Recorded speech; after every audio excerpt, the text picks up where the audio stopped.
अस्सलाम वालेकुम students, happy independence day to everyone.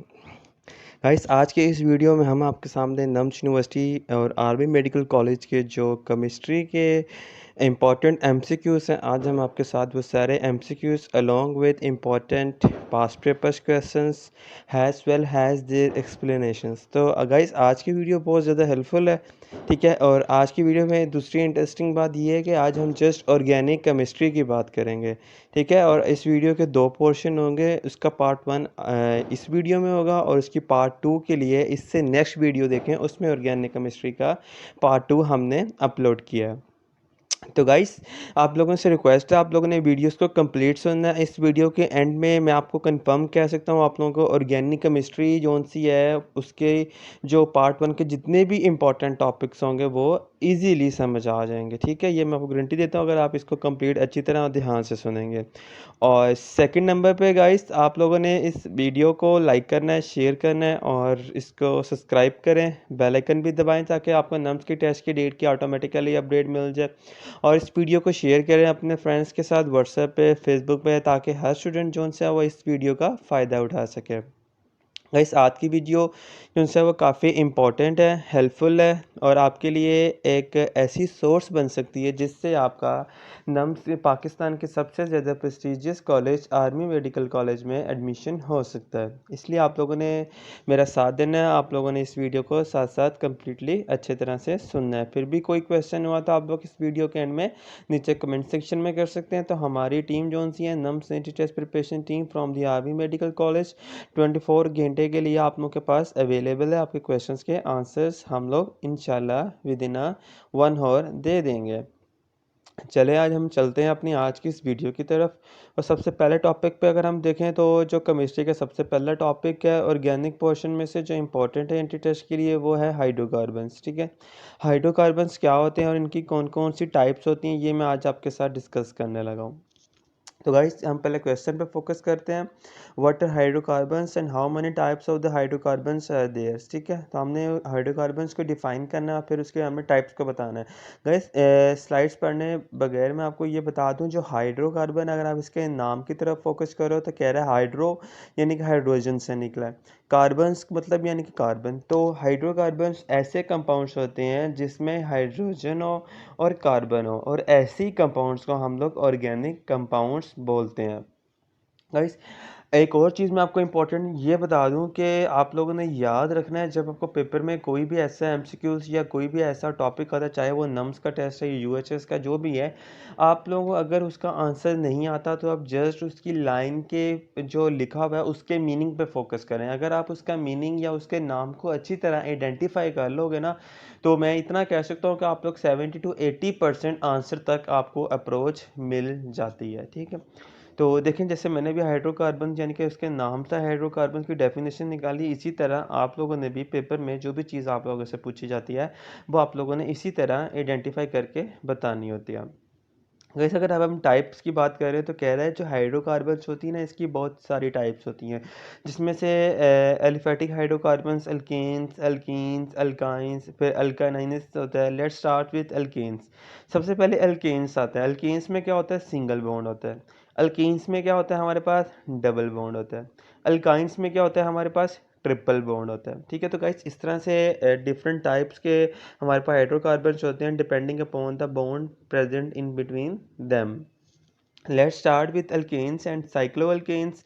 Alkanes are linear or branching compounds that are made of varying numbers of carbon atoms that are all saturated with the hydrogen atoms. तो gas, general formula मैंने आखिरी line में mention कर दिया, ये काफ़ी important है। इसका फार्मूला ये है, the formula for an alkane is CnH2n+2, यानी कि C की जो पावर है n, लाइक n जिसके नीचे है वो 1 2 3 4 5 so on कुछ भी हो सकता है।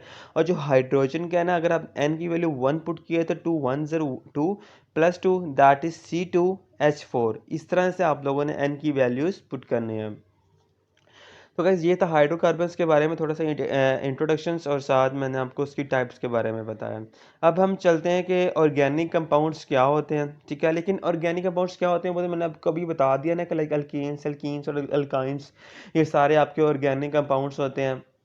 लेकिन अब इनके सोर्सेज क्या हैं गाइस? सोर्सेज से मुराद ये है कि यानी कि इस दुनिया में कौन सी ऐसी चीज़ें हैं जिनसे हम लोग अपने ऑर्गेनिक कंपाउंड्स को ले सकते हैं। गाइस हम क्यों इतना इसके सोर्सेज के बारे में पढ़ रहे हैं, हम क्यों इसकी टाइप्स को पढ़ रहे हैं। तो पहले मैं आपको ये बता दूं कि ऑर्गेनिक कंपाउंड्स बहुत ज़्यादा इंपॉर्टेंट है। आप ये कह सकते हो कि जितनी भी चीज़ें ना उसमें सारे ऑर्गेनिक कंपाउंड इस्तेमाल हो रहे हैं। लाइक अगर आप ड्रग्स की बात कर रहे हो, ठीक है, उसके अलावा आपकी जो मेडिसिन होती हैं उसमें भी आपके ये ऑर्गेनिक कंपाउंड्स इस्तेमाल होते हैं। फिर आपके जो विनीगर्स होते हैं हम लोग फूड इंडस्ट्री में यूज़ करते हैं। फिर जूसेस जो उनसे होते हैं, फिर आपके अल्कोहल्स जो उनसे होते हैं, वो जो आपके सैनिटाइज़र में यूज़ होते हैं। इसी तरह फिनॉल्स आपका डिसइंफेक्टेंट के लिए यूज़ होता है। तो इस तरह के बहुत सारे बेतहाशा ऐसे ऑर्गेनिक कंपाउंड्स हैं जो हमारी डेली लाइफ में ऑलमोस्ट ईच एंड एवरीथिंग के अंदर ऑर्गेनिक कंपाउंड मौजूद है। तो गाइस इसलिए ऑर्गेनिक कंपाउंड्स बहुत ज़्यादा इंपॉर्टेंट है और इसीलिए हम उनके सोर्सेज को स्टडी कर रहे हैं।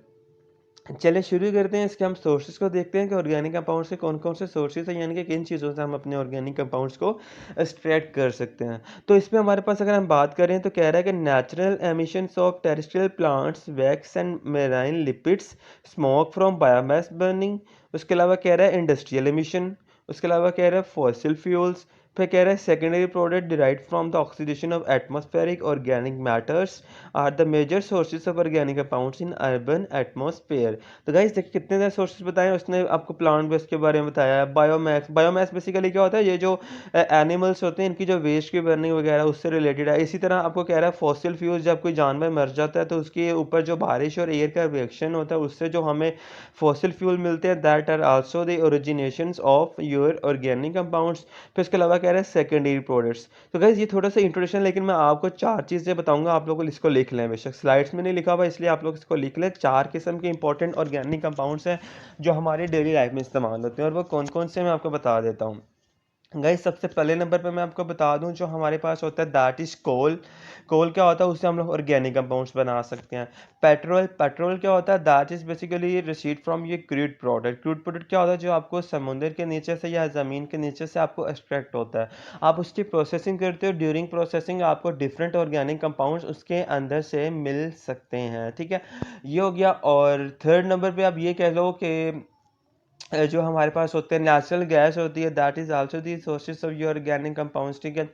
और फोर्थ नंबर पे एनिमल्स, एनिमल्स जो भी मैंने आपको फॉसिल फ्यूल्स के बारे में कॉन्सेप्ट बताया, इसी में आपने वही चीज़ बतानी है कि जब कोई भी जानवर या कोई भी परिंदा जब वो मर जाता है तो उसकी जो बॉडी होती है, ठीक है, उसमें से डिफरेंट गैसेस एमिट करती हैं जो एयर और वाटर के साथ, लाइक जो रेन का पानी उसके साथ रिएक्ट करके आपको डिफरेंट फॉसिल फ्यूल्स देती है। और वो जो फॉसिल फ्यूल्स होते हैं वही आपके ऑर्गेनिक कंपाउंड्स के लिए ऐसा सोर्सेस काम करते हैं। तो कैसे आपको आपको समझ आ गया हो कि हाइड्रोकार्बन्स क्या होते हैं, इनके कौन कौन से सोर्सेस हैं एंड फलां फलां। वैसे अब हम चलते हैं, एक प्रोसेस है जो ऑर्गेनिक केमिस्ट्री के अंदर मेंशन था, उसका नेम था फ्रैक्शनल डिस्टिलेशन। तो गाइस ये टॉपिक बहुत ज़्यादा इंपॉर्टेंट है, थोड़ा सा टेक्निकल टॉपिक है और थोड़ा सा थ्योरी वाइज है, ठीक है। तो मैं आपको इसकी बहुत अच्छी थ्योरी दूंगा, आप लोगों ने इसको ध्यान से सुनना है। ये ना सिर्फ आपको नम्स के लिए हेल्प देगा बल्कि आपको पूरी लाइफ के लिए भी आपके लिए एक नॉलेजेबल कॉन्सेप्ट एक्सप्लेनेशंस मैं देने लगा हूँ जो आपको बहुत फ़ायदा देगी आपकी पूरी लाइफ में। गाइस देखिए, इस टॉपिक के अंदर आपने फ्रैक्शनल डिस्टिलेशन के बारे में बताना है कि ये क्या होता है। मैं आपको स्लाइड पढ़ने से पहले आपको थोड़ा सा इंट्रोडक्शन दे देता हूँ कि ये एक ऐसा प्रोसेस है जिसमें क्रूड प्रोडक्ट जो सा होता है या क्रूड ऑयल जो होता है, हम उसको एक प्योर रिफॉर्मिंग ऑयल में कन्वर्ट करते हैं। गाइस क्रूड ऑयल क्या होता है, क्रूड ऑयल पेट्रोल जो सा होता है वो ऐसा पेट्रोल होता है जो आपको समुद्र के नीचे से या किसी ज़मीन के नीचे से एक्सट्रैक्ट होता है, निकलता है। अब वो हम उसको फ़ौरन यूज़ नहीं कर सकते, हम उसको फ़ौरन इस्तेमाल नहीं कर सकते, क्योंकि उसके अंदर डिफरेंट किस्म की इम्प्योरिटीज़ होती हैं। तो जब तक हम उन प्योरिटीज़ को अलहदा नहीं कर लेते तो तब तक हम उस पेट्रोल को यूज़ नहीं कर सकते। लाइक गाइस जिस तरह ज्वेलरी होती है, आप उसको हम लोग ज़मीन से निकालते हैं तो वो एक प्योर सोने की तरह की शक्ल नहीं होती उसके अंदर डिफरेंट इम्प्योरिटीज़ होती हैं, डिफरेंट शेप्स होती हैं, हम उसको अलहदा करते हैं इम्प्योरिटीज़ को। फिर जो हमें थोड़ा सा मटेरियल मिलता है वो बेसिकली ज्वेलरी कहलाती है। तो इसी तरह फ्रैक्शनल डिस्टिलेशन जो प्रोसेस है, इसमें हम लोग जो अपना क्रूड प्रोडक्ट है इसको कन्वर्ट करते हैं पेट्रोल में। और इस प्रोसेस के अंदर क्या होता है, इस प्रोसेस के अंदर एक ही प्रोसेस यूज़ होता है, उस प्रोसेस का नाम है हीटिंग। एक हाई लेवल की हीटिंग जो 400-500 degree Celsius, even 800 degree Celsius भी इस्तेमाल हो सकती है। ऐसी हीटिंग इस्तेमाल होती है जिसमें आप लोग जो उनसे आपका जो क्रूड पेट्रोल होता है वो कन्वर्ट हो जाता है आपके प्योर पेट्रोल फॉर्म में। उसके बाद guys expected distillation is the separation of a mixture into its component parts or fractions. Chemical compounds are separated by heating them to a temperature at which one or more fraction of the mixture will vaporise. Guys जब हम heating कर रहे होते हैं ना, तो आपको तो सबको पता है जब कोई भी चीज़ हीट करते हैं, लाइक लेट्स सपोज अगर आप एक बाउल जो उसको पानी फिल करके उसको आप हीट करने के रख देते हो, तो ऑफकोर्स डेफिनेटली 1 घंटे बाद सारा पानी वेपोराइज कर देगा। तो इसी तरह जब हम क्रूड पेट्रोल को हीट करते हैं, तो उसमें से जो इम्प्योरिटीज होती हैं वो वेपराइज कर जाती है। जो बाकी जो पोर्शन पीछे बचती है, that is basically your petrol during the fractional distillation of the crude oil. अब ये गाइस थोड़े से स्टेप मैंने लिखे हुए हैं। पहला पैराग्राफ अगर आप छोड़ के अगर सेकंड जो बोल्ड लाइन करके हमने लिख दी है, उसमें लिखा हुआ है during the fractional distillation of crude oil. इसका मतलब ये है कि जो अगले जो 4 स्टेप है ना, ये बेसिकली वो स्टेप हैं, वो प्रोसीजर हैं, या वो 1 बाय 1 स्टेप है जिससे आप लोग पेट्रोल बना सकते हो क्रूड पेट्रोल से। तो गाइस ये भी पेपर में भी आप लोगों से पूछा जा सकता है और वैसे भी इंपॉर्टेंट है, तो मैं आपको बता देता हूँ कि जो हमारे पास क्रूड ऑयल है, इसका सबसे पहला स्टेप ये होता है कि heating the crude oil enters a tall fractionating column which is hot at the bottom and gets cooler towards the top. सबसे बॉटम पे काफ़ी हाई होता है and then it gets cooler towards the top. ठीक है, vapours from the oil rise through the column. Column होता है जिसमें डिफरेंट टेम्परेचर्स होते हैं। ठीक है, इसमें वेपर्स राइज करते हैं। क्यों वेपर्स राइज कर रहे हैं? क्योंकि हम लोग उसको बॉईल कर रहे हैं। Vapours condenses when they become cool enough. Liquids are let out of the column at different heights. तो गाइस उस कॉलम के डिफरेंट हाइट्स होती है, इसमें डिफरेंट टेम्परेचर्स होते हैं, इसमें वेपराइजेशन होती है। क्रूड ऑयल की आप उसको हीट कर रहे हो, जिससे आप लोगों का फ्रैक्शनल डिस्टिलेशन होती है और फाइनली आपका प्रोडक्ट ऑयल यानी कि पेट्रोल मिलता है, जो आप लोगों की गाड़ियों या मोटरसाइकिल्स में इस्तेमाल होता है। तो गाइस ये बहुत इंपॉर्टेंट टॉपिक था। गाइस अब जो टॉपिक मैं आपको बताने लगा हूं ना, that is your octane number. ये ऑक्टेन नंबर जो है इसी फ्रैक्शनल डिस्टिलेशन से रिलेटेड है और ये काफ़ी ज़्यादा इंपॉर्टेंट टॉपिक है। लाइक अगर आप देखो ना, आप लोगों ने समटाइम्स नोट किया होगा, मैं चले बताता हूँ ऑक्टेन नंबर होता है क्या। गाइस देखो, आप लोगों ने समटाइम्स नोट किया होगा, जब हम लोग गाड़ी में बैठते हैं या मोटरसाइकिल पे बैठते हैं, समटाइम्स हमें बहुत सारी नॉइजी आवाज़ आना शुरू हो जाती है। वो जो नॉइजी आवाज़ होती है वो बेसिकली उस इंजन में मसला क्रिएट कर रही होती है। वो मसला क्यों क्रिएट कर रहा होता है? क्योंकि जो हम पेट्रोल यूज़ कर रहे हैं उसकी क्वालिटी डाउन है, और जब किसी भी पेट्रोल की क्वालिटी डाउन होती है तो उसका ऑक्टेन नंबर हाई होता है। ऑक्टेन नंबर क्या होता है? Octane number is basically the metallic sound that is produce in your engine because of an bad quality petrol. ठीक है, तो गाइस ये होता है ऑक्टेन। तो मैं आपको बता देता हूँ, कह रहा है octane number ethanol also improves octane. तो इसमें मैंने बेसिकली लिखा हुआ है कि आप ऑक्टेन नंबर जो है उसको इम्प्रूव यानी कि उसको ख़त्म, लाइक इसको बेहतर कैसे कर सकते हो। इथेनॉल अगर आप यूज़ करते हो तो उससे आप अपना जो ऑक्टेन नंबर है उसको इम्प्रूव कर सकते हो।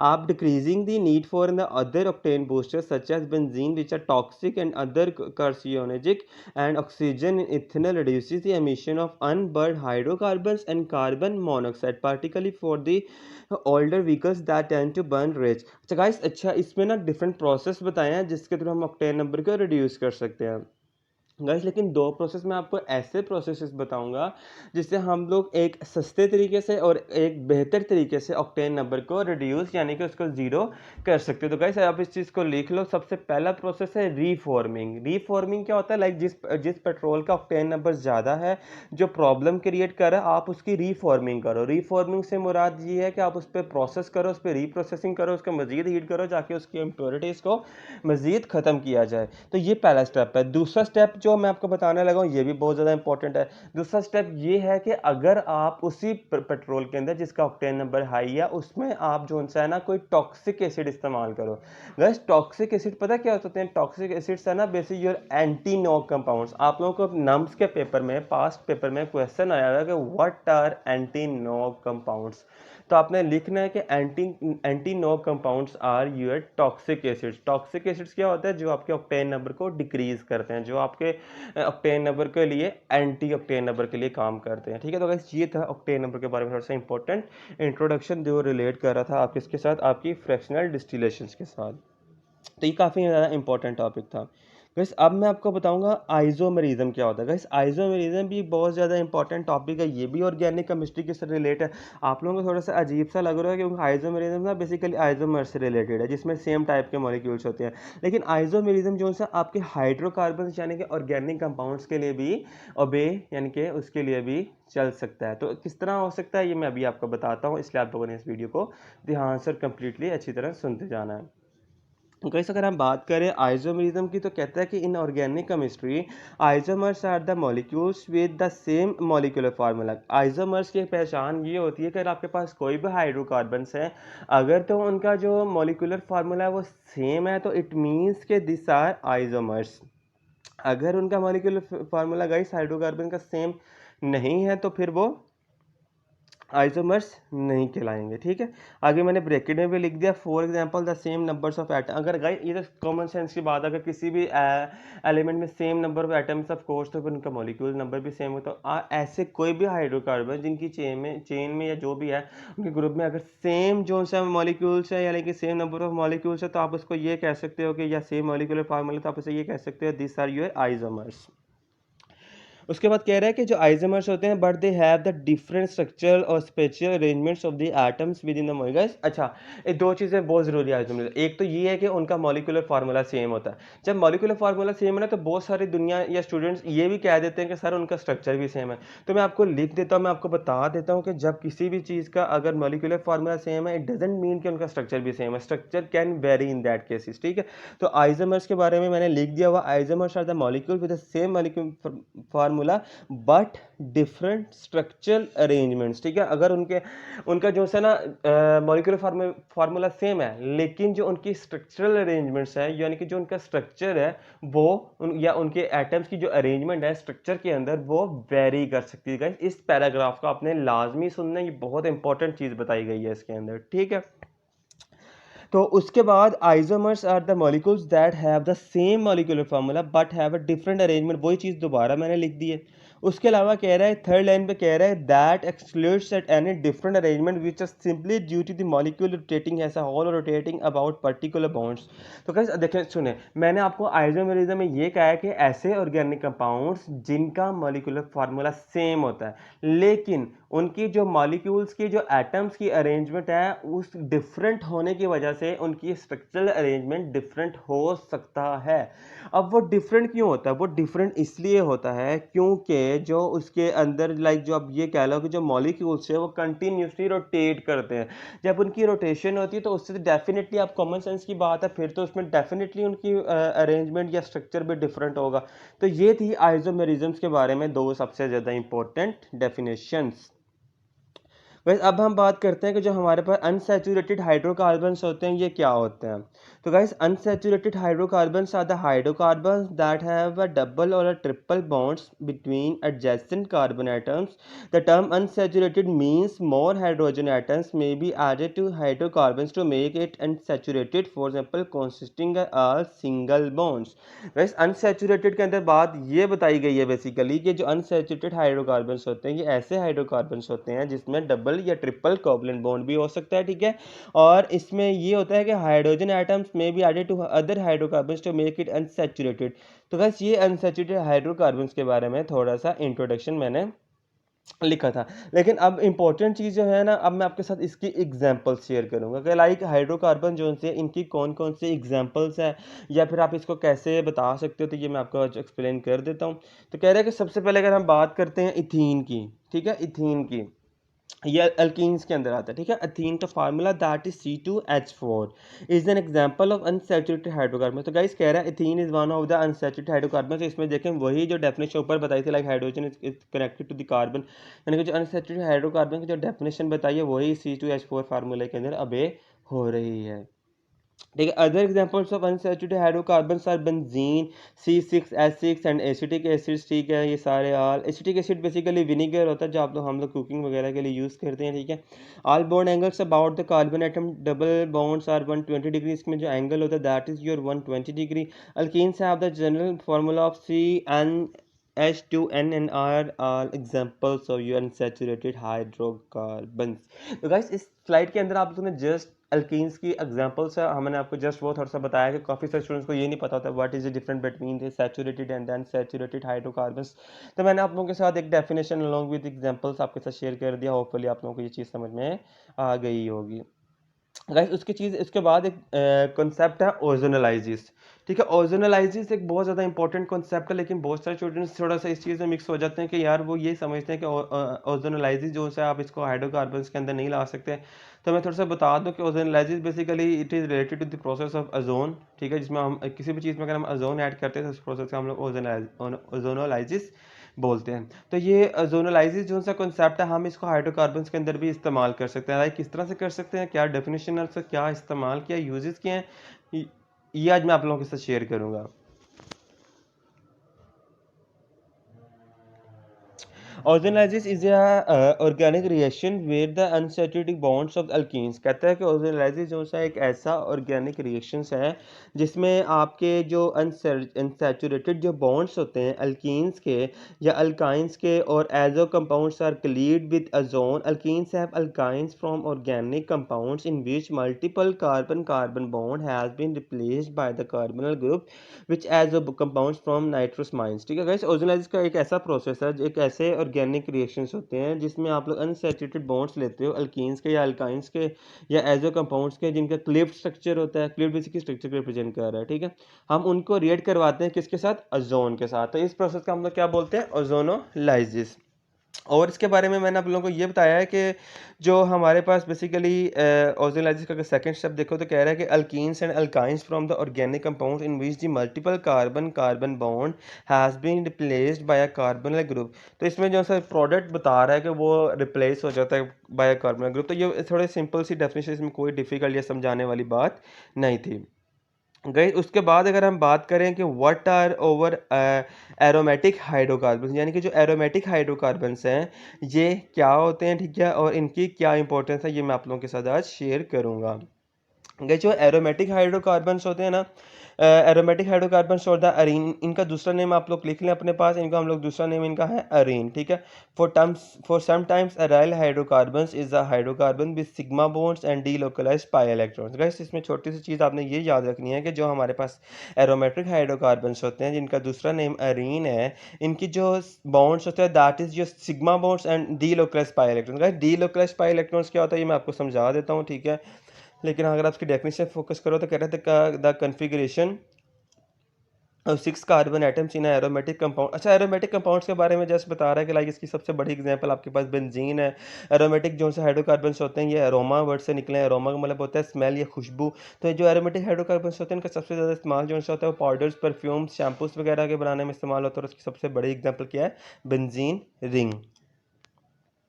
उसके बाद अगर हम बात करें what is an example of aromatic hydrocarbon, यानी कि जो एरोमेटिक हाइड्रोकार्बन्स होती है इसकी सबसे बड़ी एग्जांपल क्या है ये मैं आपको बता दूं। तो कह रहा है aromatic hydrocarbons are specially stable unsaturated cyclic compounds made primarily of hydrogen and the carbon atoms. The electrons that create the double bonds and delocalise and have a more between parent atoms. तो guys इस slides के अंदर मैंने आपको aromatic hydrocarbons के compounds के बारे में बताया। ठीक है, और डीलोकलाइजेशन के बारे में बताया। Examples of aromatic hydrocarbon benzene के अलावा कौन कौन सी है, टोलुइन है, प्यूराइंस है, पायरामिडाइंस है। सिंपल, यानी कि बेंजीन की रिंग में क्या होता है, C6H6 होता है। अगर आप एक हाइड्रोजन खत्म करके उसमें कोई भी डेरिवेटिव लगा दो अल्केन अल्केन का, तो उससे हमें डिफरेंट एरोमेटिक हाइड्रोकार्बन्स मिल सकते हैं।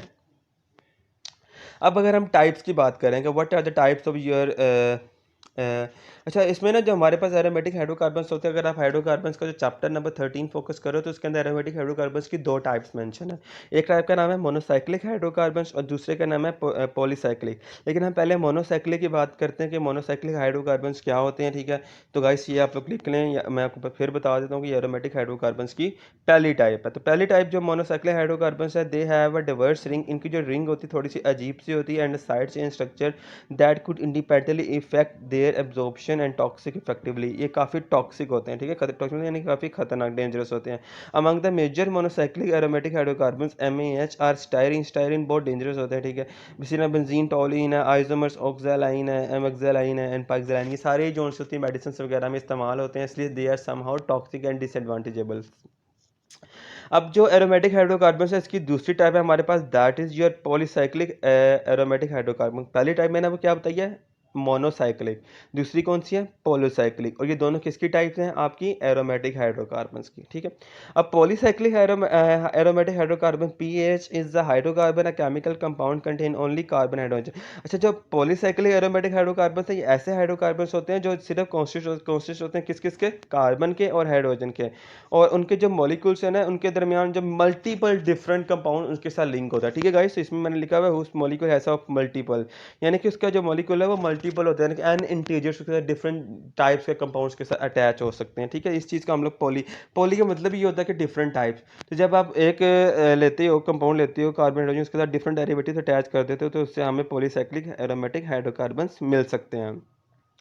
उसके बाद एक इंपॉर्टेंट चीज़ है कि ये जो पॉलीसाइक्लिक एरोमेटिक हाइड्रोकार्बन हमने पढ़ा, लेकिन इसका इस्तेमाल क्या है, कि लाइक इसकी इंपॉर्टेंस क्यों है, हम इसके बारे में क्यों जिक्र कर रहे हैं। तो इसकी इंपॉर्टेंस यूजेस मैं आपको बताता हूँ, आप लोग ध्यान से सुनिएगा। कहता है कि polycyclic aromatic hydrocarbons are found in coal tar, crude oil, creosote and roofing tar, but a few are used in medicines or to make the dyes, plastics and pesticides। तो गैस ये बहुत सारे इंपॉर्टेंट यूजेस मैंने आपको बताया कि जो हमारे पास होते हैं ना पॉलीसाइक्लिक एरोमेटिक हाइड्रोकार्बन्स, ये डाइस बनाने के लिए इस्तेमाल। डाइस क्या होता है, डाइस बेसिकली जब हम किसी भी चीज़ को कोई शेप देना चाहते हैं, फिर रिपीट कर रहा हूँ, ये पेपर में क्वेश्चन आ सकता है और ये ट्यूशन क्विज के लिए भी इंपॉर्टेंट है। तो डाइस बेसिकली क्या, डाइस बेसिकली दो ऐसे मटेरियल होते हैं जो किसी भी चीज़ के ऊपर कोई भी शेप अप्लाई कर सकते हैं। लाइक लेट्स सपोज आपने एक प्लास्टिक चेयर बनानी है, ठीक है। तो आपके पास पहले दो ऐसे डाइस होने चाहिए जिन दोनों डाइस के अंदर ऐसी कैविटी का मतलब है कि उसके अंदर ऐसी खला मौजूद हो जो प्लास्टिक को एक प्लास्टिक चेयर की शेप दे सके। तो कोई भी ऐसी चीज़ जो दूसरी चीज़ के ऊपर शेप देने के लिए इस्तेमाल हो, उस चीज़ को हम लोग डाई बोलते हैं। मैं आपको सिंपल से एग्जांपल देता हूँ, लाइक लेट्स सपोज अगर आप कोई टूथपेस्ट यूज़ कर रहे हो, आप टूथपेस्ट को स्क्वीज़ करते हैं तो आपका जो पेस्ट है वो टूथपेस्ट से बाहर निकलता है। अब वो जो टूथपेस्ट की जो शेप होती है वो सिमिलरली उसी तरह की होती है जिस तरह की आपकी ट्यूब की शेप होती है, यानी कि जिससे अब वो निकल रहा है। तो उस ट्यूब को हम लोग बेसिकली क्या बोलते हैं, डाई। तो इस तरह की हर वो चीज़ जो किसी भी चीज़ में शेप अप्लाई करती है उस चीज़ को हम लोग डाई बोलते हैं। और जो डाइस होते हैं they are always you made up of your polycyclic aromatic hydrocarbons. तो गाइस ये थी आज की वीडियो, होपफुली आपको पसंद आई होगी। काइंडली हमारे चैनल को लाइक करें, शेयर करें और सब्सक्राइब करें। थैंक यू गाइस, अल्लाह हाफिज़ एवरीवन।